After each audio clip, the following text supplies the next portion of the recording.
Stephen Kinnock, thanks so much for being with us. Thank you very much. And I know you're in a hospital. We're going to come to the cancer plan later, I assure you, because, of course, that's a really important moment, the announcement that you've got there. But I want to pick up on what we've heard from Donald Trump overnight. I mean, what is your message to the President of the United States, who has once again disparaged the record of those coalition troops who fought and died in Afghanistan?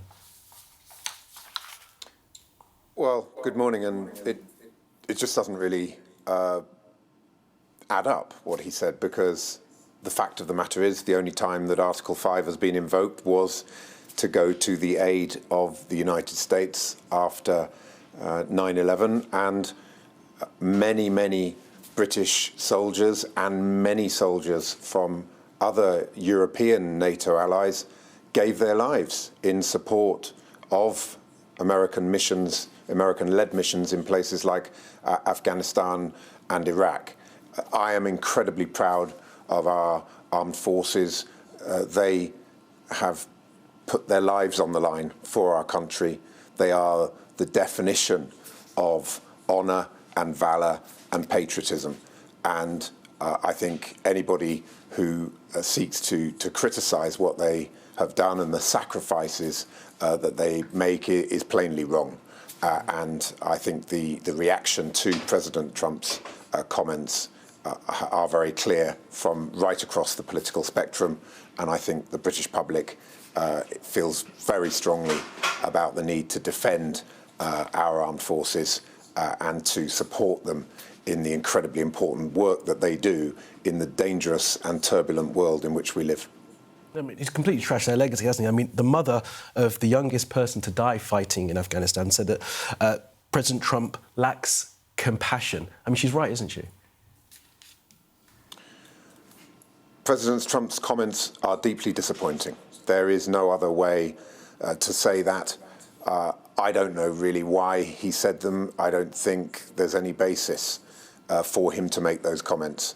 It's clear that the mother of that brave soldier is absolutely right when she talks about the sacrifice that her child, the child that she loved so much, made in the interests of our country, in the interests of our own national security. And there's a long history of the British Armed Forces standing shoulder to shoulder with the United States.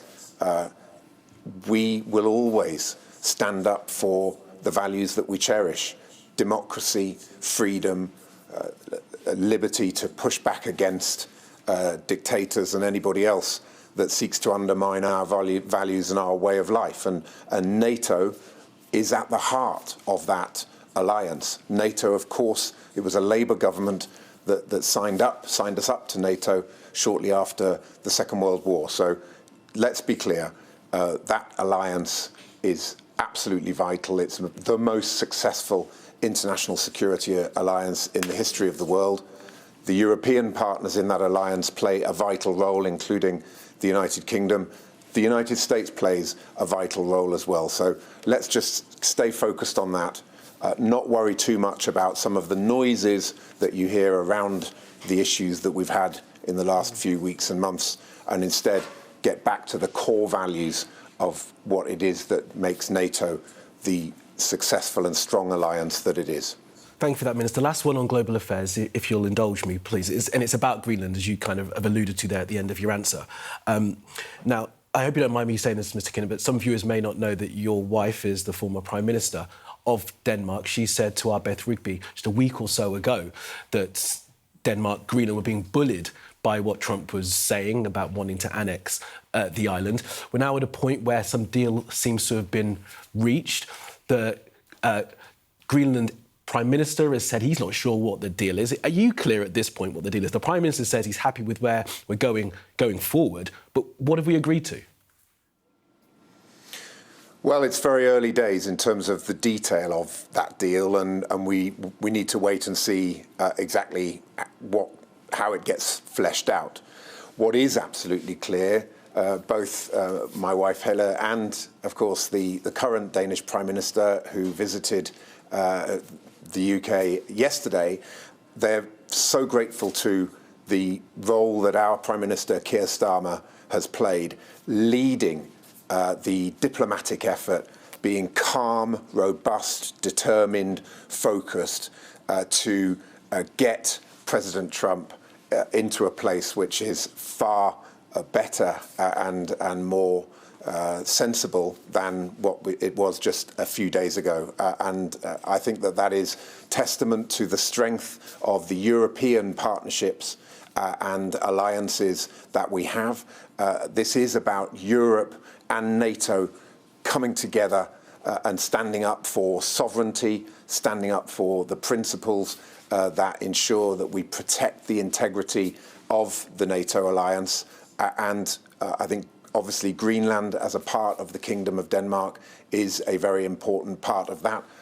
We want more American participation in Arctic security.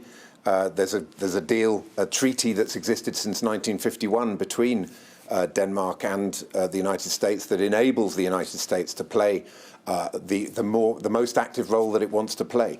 And so what I hope now is we will have a framework for making that happen with the partners and allies acting as a kind of Arctic sentry to protect those seaways and to push back against threats from the likes of Russia that are clearly playing a more and more aggressive role in terms of global security.